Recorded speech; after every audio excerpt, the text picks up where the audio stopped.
Hello and welcome to another exciting and inspirational edition of the Helping Hand TV show. As you know, the Helping Hand will focus on the abilities of persons with disability. H4P is 10 years old. We are bringing dignity to disability. H4P, here for perfection. You have made changes to people's lives that you are perhaps not aware of.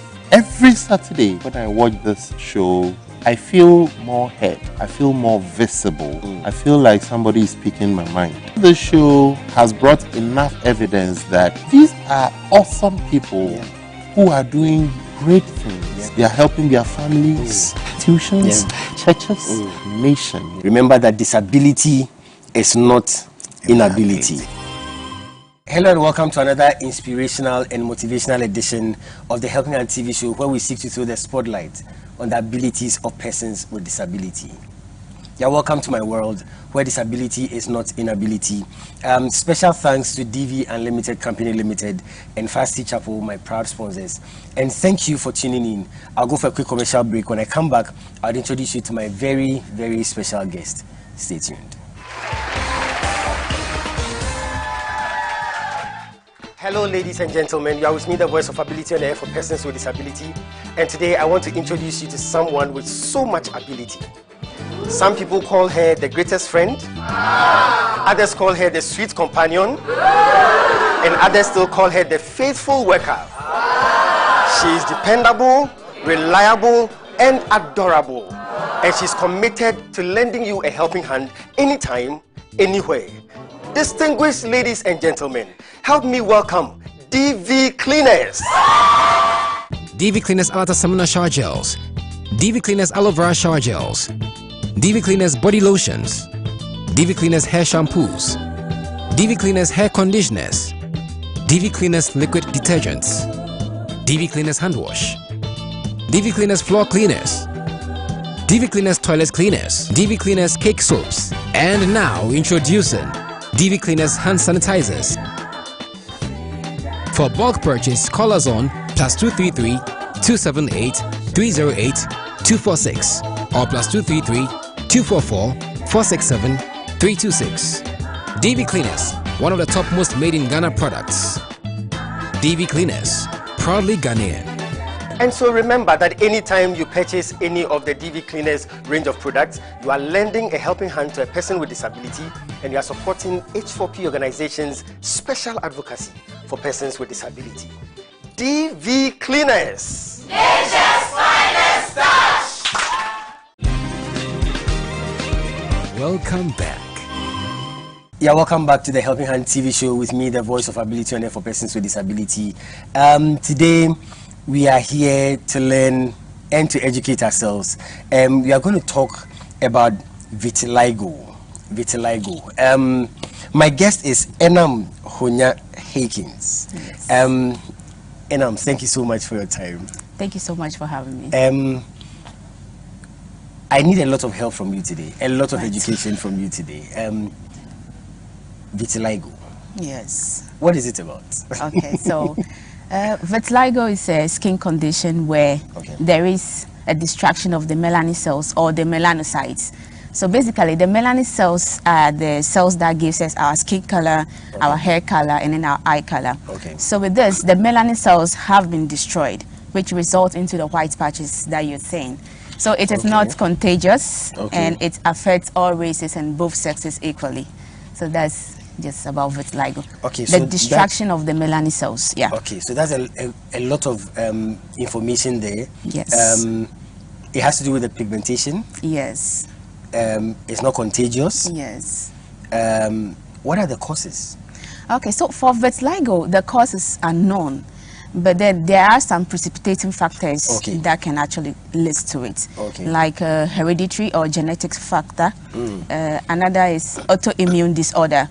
So when one's immune system is compromised, you can actually have vitiligo. Another is exposure to the sun. So since the melanin produces our skin color and eye color, and then the X-rays destroy the melanin cells, through that, the person can have vitiligo. We have sorry to cut you. That's okay. Sorry to cut you. Are you saying that everybody with vitiligo would have autoimmune, or if you have autoimmune, you would have vitiligo? Yeah, so in most cases, it is autoimmune disorder. In most cases, that is, most individuals that are living with vitiligo is autoimmune. And then other persons are also with thyroidism, hyperthyroidism. And then others have to do with the genetic factor as well. Yeah. Wow. So, is it preventable? Is it manageable? Okay. Well, one interesting thing about vitiligo is there is no cure. There is no cure for it. However, there are some treatment therapies that an individual who have vitiligo can actually opt for. We have the surgery, we have tattooing, we have depigmentation, and then we have the light therapy. Anyone that can work for anybody. And then the surgery, when we look at the surgery, Michael Jackson also was having vitiligo, and then he opted for the surgery, which is also one treatment factor for vitiligo. In other words, we were saying that he bleached, but then he actually went in for the surgery therapy, just because he's a public figure, and then have to opt for that one. Okay, so Enam, thank you so much for your time again. Please help me with this. Why is vitiligo a disability? I would say that vitiligo is not a disability, because it doesn't limit you to anything. It's just a physical alteration, and then it does not affect any internal organs of the body. Yes, it's just the physical alteration of the skin, and then there is no limitations in the human part of the body. Yeah, so basically, to my understanding, vitiligo does not limit you in any way. Yes. So we'll talk about your story, but before then, what is the difference between albinism and vitiligo? Okay, so the difference between albinism and vitiligo is that albinism is the mutation of the genes. That is the lack of the melanocytes. Whereas in vitiligo, there is melanin cells, but then there is a destruction of it. So whilst albinism have to do with no melanin at all, but with vitiligo there is a melanin, but then there is a destruction of it, which leads to the white patches. Yes, so basically albinism is far different from vitiligo. Albinism also affects the eye of the vision of the individual, whereas vitiligo does not. Yes, which is the mutation of the a person who have albinism. Yes. So if I'm understanding, somebody with vitiligo could start off as a dark-skinned person. As a dark-skinned person. So basically, I was a dark-skinned person, a very uniform person as such. Really? Yes, very uniform. You were not fair? No, I wasn't fair. You were dark? Very dark. Yes, very dark. Very, very dark. So I had my vitiligo when I was 7 years. Yeah, it's just started as a patch on my arm. So initially we thought it was a birthmark. Just a patch. Just a patch. That's one interesting thing about it. Like, it's just a patch. So you're not having any pain? No pain, no itching, nothing at all. It's just a patch. Did it come overnight, or it was a gradual? Just appear as a spot all of a sudden. Maybe it came as a spot, but I did not realize it then, because we were thinking it was just a birthmark. You know, when you have a birthmark, you assume that it's normal. So until I started growing up, and then it kept spreading. So Enam, let me be sure. How dark were you? Because you say you were dark. Okay. Should I say chocolate? It's hard to believe. Should I say chocolate complexion? Yes. Chocolate complexion, yes. Very dark. So it started spreading. Whilst, and then it spreads to the arms, down to the leg, the face. My type of vitiligo is the universalist type of vitiligo, which affects almost all the body parts. So it means there are types? Yeah, there are various types of vitiligo. Can you talk to us about that? Sure. Yeah. So with the types, we have two main types of vitiligo. That's the non-segmental and then the segmental vitiligo. So with the non-segmental, we have other subtypes of it. We have the universal type, which I have, which affects almost all the body parts. So universal? Yes, universal from head to toe. And then with the acrofacial vitiligo, this kind of vitiligo affects the finger. Artificial? Acrofacial. Acrofacial. Yes, acrofacial vitiligo. So this type of vitiligo affects the fingers. Yes, and then the focal have to do with it's localized part of the body, and then the mucus or the the mucosal vitiligo have to affect the mucous membranes such as the lips. So you might see someone who have a uniform skin, but the lips is fair or is white. So that person is having mucosal vitiligo. And then we have the generalized, which have to do with a certain part of your body. And then this type's kind of stable a bit than the universal type of vitiligo. Yes. So we have the generalized, we have the focal, we have the acrofacial, and then we have the universal and the mucosal type of vitiligo. So with the segmental vitiligo, it kind of segments your body parts and is very stable than the non-segmental vitiligo. So with this type, it does not spread fast like the non-segmental. Okay. So you might see someone for, let's take, for instance, in 2018, the person might have a patch on the arm, and fast forward to 2021, that particular patch will still be stable. It will not spread compared to someone who have a universal type. But you see the patch? You see the patch just on the body. Okay. Sometimes with that particular person, the person can tend to have two types, like someone who have the acrofacial and then the focal that have to do with the legs and the hands as well. So someone can have a uniform body and then have the white patch on just their hands and then their toes. And then another can just have it on one segment of the face. Yes, an interesting one. Wow. Yes, yes. So that's the segmental part of it. So let's come back to your story. Okay. At what age did you notice the patch? That was around about 7 years, 7 to 8 years, yes. And it didn't spread until... It did not spread. So what happened was that the patch appeared on my arm. Okay. So as I was growing up, it kept spreading to the other parts of the body. It kept spreading to the legs, the hands, then my face. As a little patch, then I have all shades of facial look. Yes. So the spreading was still the little patches? Yes, until when it's localized on the arm, it's localized at the fingers. Then it kind of spread all through to join to form a large patch. So it started as a patch, and you say you were chocolate colored? Yes, yes, chocolate complexion. Very. This kind of make people surprised anytime I say it, because I was having a very uniform skin color then. Do you have pictures of them? Yes, then.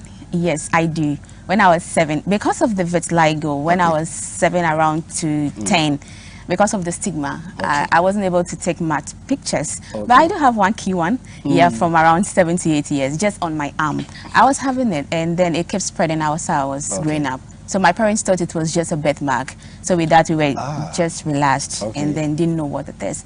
Until kind of moved to the face. And that was when the tension kind of rise up, and then we tried to visit the hospitals. What did they think, your parents? What did they think? Okay, basically they were thinking it was just a birthmark, so it prompted them for us to go to the hospital to find out what kind of birthmark moved from the hand to the face. It's kind of amazing. So yeah, we went and we did some skin biopsy, and then the doctors were like, hey, they did not find anything. The skin is normal. Wow. Yes, so we came back wondering, yes, and we have to go back to other health facilities as well. Then it keeps spreading again. And still, you didn't have any pain? No pain, no itching, no other symptom apart from the sign of the patch. Were you confused? Yes, we were confused, because a lot of people in the society were actually attributing it to sorcery. Some people were like, it's part of like vomit of the gods. And when you live in this setting of the local people, let me just say the localized kind of setting where they believe in superstition. Exactly. They believe in all sort of myths about certain conditions, and then they tend to attribute it to it. And they were like, it's sorcery, and you have vomit of the gods. Maybe you are rejected. The vomit of the gods is an interesting one. Yes, yes, a very interesting one. So the gods vomited on you. Yes, and they were like, they kind of rejected you, and you still make it to earth. But what food would the gods eat and they will vomit? Interesting, interesting one, because those were the many of such things that they were saying, and then my parents were kind of disturbed and worried, because the stigma kept on moving from one person to the other, especially. And we went to another hospital, same old story, that is normal. And then I even had the chance to visit the shrine, you know, wow. because a lot of people were attributing to the vomit of the gods. Then I was like, okay, let's go. And it was a hell of experience. My goodness. Because people don't know what the skin is all about, and then they tend to attribute it to a lot of things. And I went through a lot because of that. Even in the society where you don't get to play with kids because your skin look different. It's not as if that right now it's very uniform. Then it was, should I say vanilla and chocolate? Yes. It was much like vanilla and chocolate. The black on one side, the white on the other side, looking all black and white. And then when kids sees you and they run away, like, look at this, which black and white alewa, and then they have to run away, and then you go one side, and then you be crying. And yeah, it was one hell of an experience. I'm going to go for a break. When we come back, I would ask you more on the discrimination and how you manage through school. Sure. Well, you are still with me, the voice of ability and for persons with disability. This is a special edition of the Helping Hand TV show. We are educating ourselves on vitiligo. I'll go for 60 seconds success. I'll be right back. Focus, true grit. Keep going. Keep your eyes on the prize. No stopping, because winning is not an option.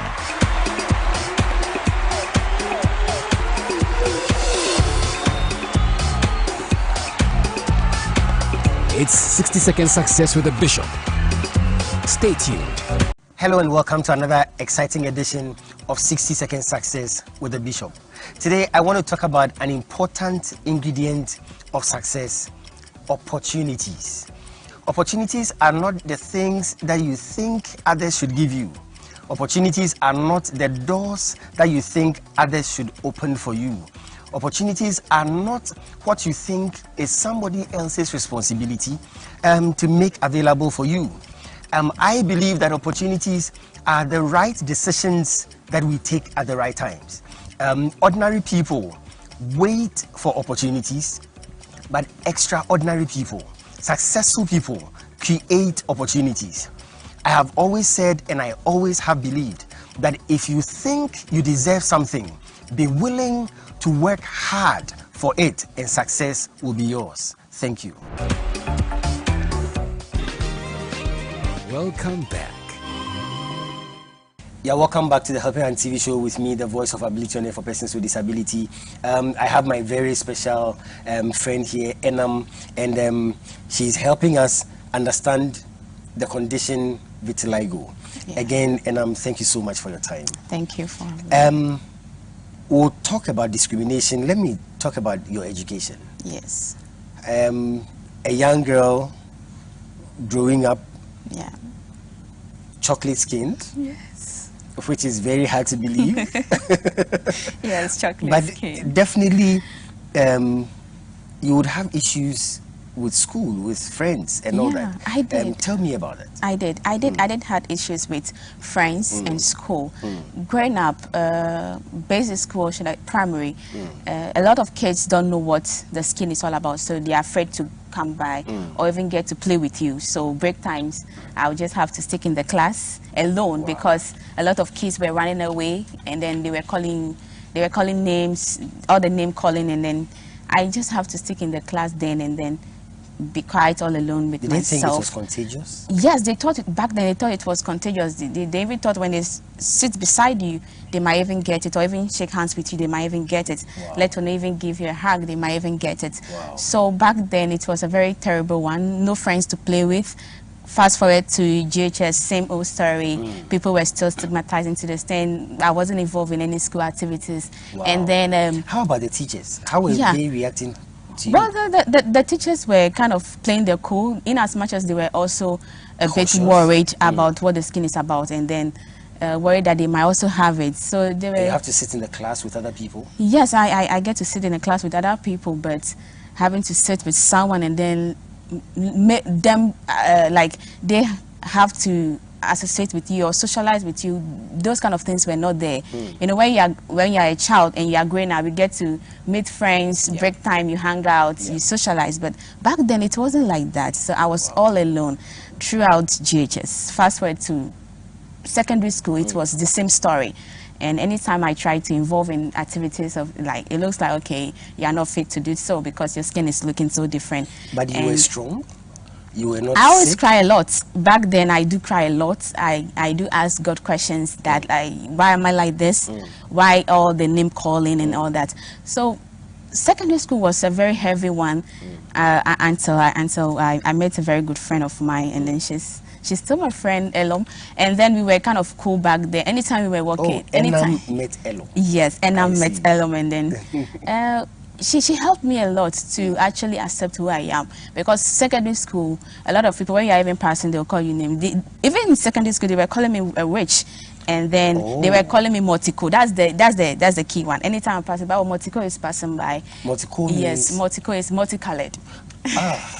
Yes, and then the name calling Mortico is passing by. Even the teachers were a bit, should I say, they were also kind of reacting odd or acting odd. Did it affect your studies? Yes, God is good, you know. It does not.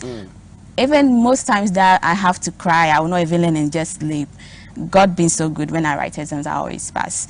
So yes, it came to a point even I wanted to stop the school because a lot of people were stigmatizing or isolating me because the skin looked different. And then there's just a lot of the name calling, which I tried to just made an attempt on my own life, and then, but somehow. What made the difference with Elom? How come she accepted you? How come she was not afraid? Yeah. Okay, what made the difference? So with Elom, we knew each other back in primary school. Oh, okay. But just that we were not close from primary to JSS. Changed? Yes. Throughout primary, I was having the patch on my arm and my face, a bit of my face, which made it very scary. And then I was having the patch. But we were not that close, just schoolmates, yes. So fast forward to secondary school, we came together, and then we were that close. So anytime the students were calling me names like a witch or a Mortico, she kind of drive them away or kind of insult them back, or yes, she kind of be a shade, or should I say, yes, that support system. Yes, she was that support system throughout secondary school till date. Because anytime my schoolmates were insulting me or calling me names like a witch or Mortico, she tends to defend me in that regard. So she was. It's interesting for me, the thing with the witch. Yes, the witch. I don't see the connection. Is it that witches are fair colored?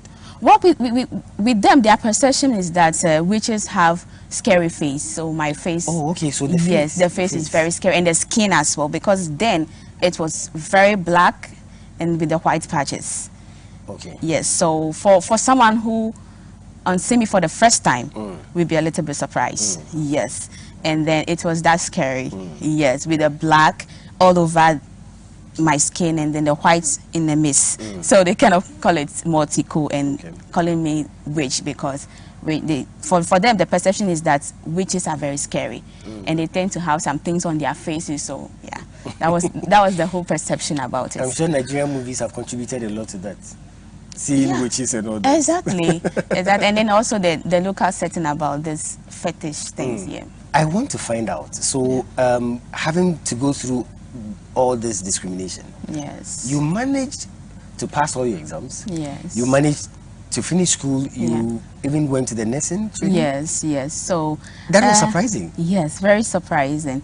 And then it's an amazing one. So in SHS or secondary school, because of the stigma, I kind of switched to the nursing school. Yes, so yes. So initially, I wanted to be a TV or radio presenter. Okay. Yes. So because of the stigma, because of how anytime I visit a program, people kind of tend to run away, and then people kind of tend not to sit even beside me. So I decided, okay, if I made an attempt on my life, it didn't work. And you wanted to commit suicide? Yes. There was that suicidal attempt. Yes. The skin is a very psychologically devastating condition. So when people tend to stigmatize, you tend to get depressed and then tend to kind of have all sorts of ideas. So I was just there, and then I was thinking like, okay, Our results are out. So what's next? Since my skin will not be fitted for... Tell me about the suicide attempt. What did you want to do to yourself? Yeah, I wanted to just pick a knife and then cut my veins, that's all. And then bleed out. Did your parents know about this? One interesting thing was that the first one, I did not even mention it to them. It's actually the subsequent ones that they got to know about it, and then they kind of built that strong support system, like before, and then they try to just keep it going for me with the support. So I'm so glad you are still alive. Yes, even myself, I sometimes I even wonder, should I, make an attempt on myself? How will it be? But I'm here today, all thanks being to God. So I wanted to be a TV presenter and a radio presenter, so it didn't work that way. So I decided to switch, and then if that's the case, then let me just go into the nursing field and also learn about the anatomy of the human body. So, but isn't it surprising? Yeah. Nursing, you are going to meet with people, you are going to relate with people. That's where the discrimination is. Yes, that's where the discrimination is. I didn't even thought of the discrimination aspect of nursing. All I wanted to do was just go in there, learn about the human body, learn about the skin, possibly further and become a dermatologist. That was the initial plan. Until I got on the field and realized that, hey, this is the real stigmatization when you have to attend on the patients. Yes, and then they'll refuse. It's patient rights, so you can't force them. So I just have to withdraw and then let another colleague take care of them, and later on come to them and explain what the skin is about. So I wasn't having that thought initially. So I was just thinking, okay, let me just try this field and then learn about it. Will make your work very difficult. Yeah, it made it very difficult over the years, but as time goes on, I keep on educating my client. Anytime they refuse and then their procedures are done, I tend to come back to them to let them know that, hey, the skin condition is not contagious. It's just a physical alteration of the skin. And then there was one time I wanted to perform a procedure on a client, and the child was crying, and then the mother asked what was the problem. I was actually holding the tray coming to them. So on seeing me, the child was crying and very loud. And when the mother asked why she was crying, and she was like, a witch is coming, I'm like, okay. So I just turned back. I didn't even reach them, and then I turned back, went to my in charge and told them that, okay, there's this client who said I cannot perform a tax on them, so let another person do it. That's the patient, right? I felt bad. I went into the staff room and then I cried a bit. I did cry a bit, and then I was like, okay, then I need to come back with a very strong tactics so that if on seeing me patients are scared or they are sort of crying, I can actually build that inner system, because anytime I approach and then they are crying, I tend to cry myself.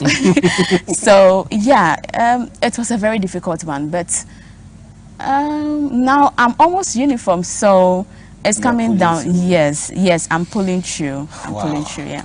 Well, we'll cross over to Elom for a spot of music. We'll be back with our studies on vitiligo. Stay tuned.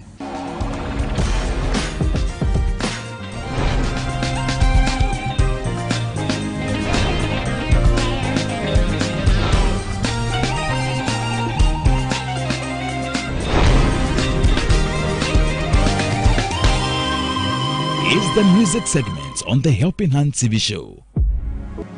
You are the Lord, let your name be glorified. You are the Lord, let your name be glorified. You are the Lord, let your name be glorified. You are the Lord, let your name be glorified. So we give you glory and honor. You are the Lord, let your name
We glorify your name. We glorify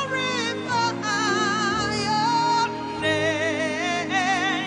Oh my Lord, we glorify your name.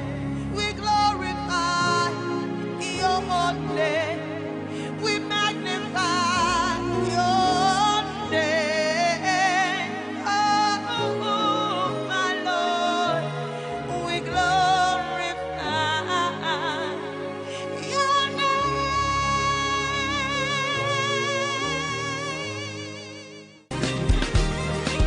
Welcome back. Yeah, welcome back to the Helping Hand TV show with me, the voice of ability on air for persons with disability. My friend Enam is still here with me, and we are studying, we are hearing, we are learning about vitiligo. Enam, thank you so much again. Thank you. You have a foundation. Yes, I do. Let's talk about your foundation. Okay, interestingly, the foundation was started when I met a very lovely young girl then. Okay. She's Love Violet. So back in SHS, I was at the hostel, and then my colleagues came in calling my name, and I come and see your sister. I'm like, hey, I'm the only girl of my parents, so I don't have any sister. And they were like, the lady is having a white skin, black and white like you, so come. So I went out, and then I met Love Violet. So she started the Vitstaff Ghana, that is Vitiligo in West Africa, with Ogomado in Nigeria. So she started it all together, and then they started it all together, and then I met with her, and she introduced me to Ogomado, who is the founder of Vitiligo in Africa. So through her, I got to learn about what vitiligo is until she left Ghana to Bahrain, and I took over from her, and I started with Vitiligo Ghana. So initially it was Vitstaff Ghana, and then when she left, we started with Vitiligo Ghana Foundation. So from there, we began to channel our awareness through schools, through corporate companies, through churches and the community at large, partaking in community debates, community outreach, just to educate the folks on what the skin condition is all about. Yeah. So if I give you, say, 1 minute, right, to talk about vitiligo, yes, what would you say about it? So for vitiligo, it's just a skin alteration. That is the destruction of the melanin cells of the skin. The melanin is basically the cells that produce our skin color, eye color, and hair color. So once those melanin cells are destroyed, the white patches appears, and then it is not contagious. Yeah. And it doesn't come with any illnesses? It doesn't come with pain. It doesn't come with any itching. However, people with autoimmune disorder tends to have other conditions as well, like the hyperthyroidism that I talked about earlier. And with those people, it's kind of affect them in a way, but not internal organs of the body per se. Yeah. Okay.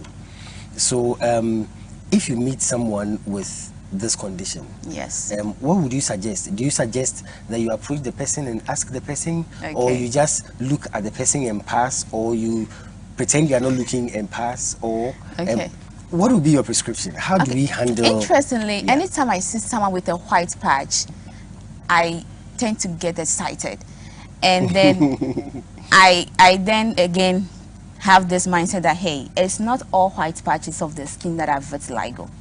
Yeah, so someone can have a white patch on the skin, and then that might not be a vitiligo. It might be something else. So until the person visits a health facility, and then examinations are done, or a skin biopsy is done, then a diagnosis is made on the person that, okay, you have vitiligo.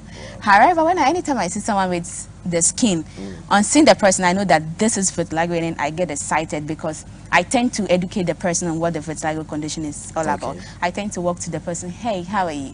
And the person will just look me from head to toe, and like, interestingly, they also see the patch and be like, okay, this lady might also be my family.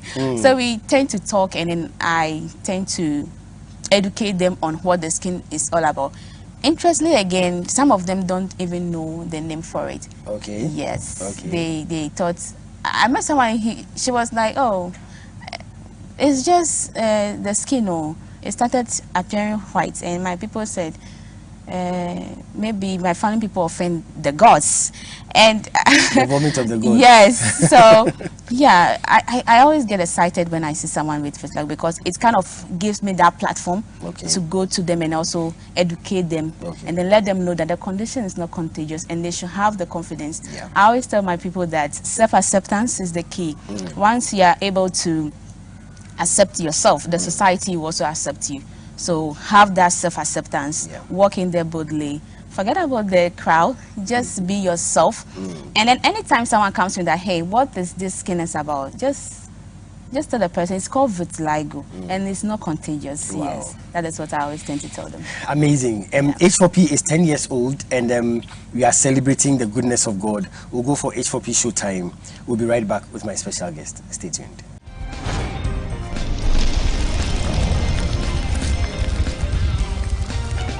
H4P, celebrating 10 years of bringing dignity to disability. Hooray! It's H4P Showtime.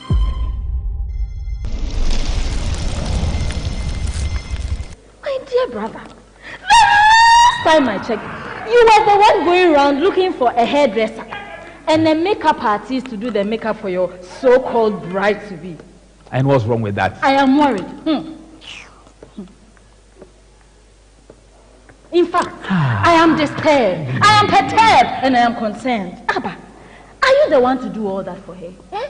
He that is down, must you do all that for her? Oh, hey. Okay, so tell me. So what exactly is she doing towards her own wedding? Eh? I'm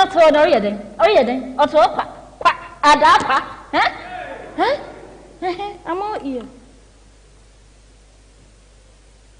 Oh, a lot. A whole lot. A lot? Like? Oh. He that's down. I'm as a couple. Like? A lot. I said she's doing a lot. Fifi, you are getting yourself into trouble. Yo. So what you for? What you for? Te. In penny fussy. What you for? Nanta, a quantaz, and sat. Hey, Abba Morrison. Look, I understand your worries, but you know how Edna is. If I don't do it, then she will not do it. And you think that is okay? Huh? And are you okay marrying such a woman? Oh. He that is down. I prefer him. Abba. But I'm sure she will help. What? What did you say? I mean to say she's doing a lot to help. So how come? He that is down. How come with all the arrangements, all you keep saying is, I hope to sort that out today. I hope to sort that out today.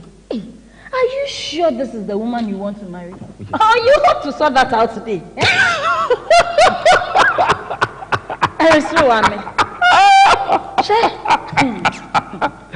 Abba Morrison. He that is down. Look, I understand your concern, but you know how Edna is. You, if you say so, I hear you. But, you know, I can't stop loving Edna. I just can't live without her. In fact, it is like I was born to love her. Oh, God Almighty. Me what say, hey, Fifi Mercy, hey. Are you sure you know exactly what you are doing? Oh, come on. Look, I have everything under control. He that is down. Relax, my dear. If you say so, continue to be down. As for me, I don't think you have made the right choice. Oh, come on, sis. Look, I'm sure everything will be well. Everything will turn out fine. Oh, relax, my dear little sister, who is also my mother. Mommy. Look, relax, you worry too much. Haba. Me rather. When will you stop checking things? Haba, you are always checking everything. Please. I think there's someone at the door. Check it. check it. I won't mind. He that is down. He that is down. I won't mind. Stop, I check. Check who's at the door. Purchase copies of the H4P Melodrama DVDs today. Contact H4P on +233 209 555 777 or +233 596 313 338. All sales are for the promotion of our disability advocacy. So grab your copies now. It's H4P Showtime. It's 10 years of bringing dignity to disability. H4P Ajiko. Welcome back. Yeah, welcome back to the Helping Hand TV show. This is the freestyle segment where I allow my guests to do anything. They can sing, they can dance, they can play an instrument. I have Enam in the studios. Enam, Okay. what would you do for me freestyle? Oh my goodness. Freestyle. I'm a bit good in dancing, but Dancing? So you let me dance? just sing. Let me sing. Yeah, I think I'll go for the singing. But why not the dancing? Let me save myself. Let me go for singing.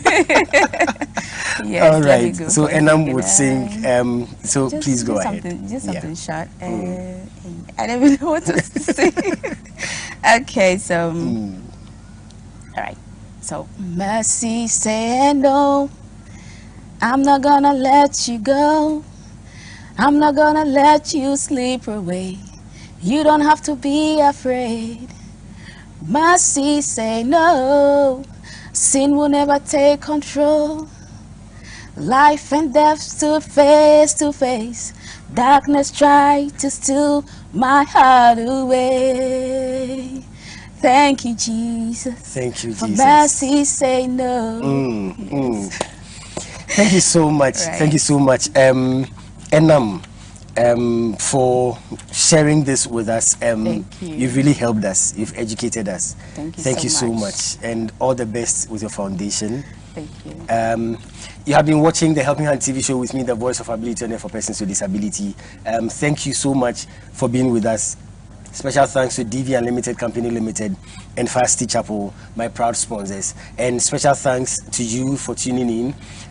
Thank you to all those who contribute to H4P through our mobile money system. I'm so grateful. Thank you so much. And to my crew, thank you so much for always being there, for making this happen.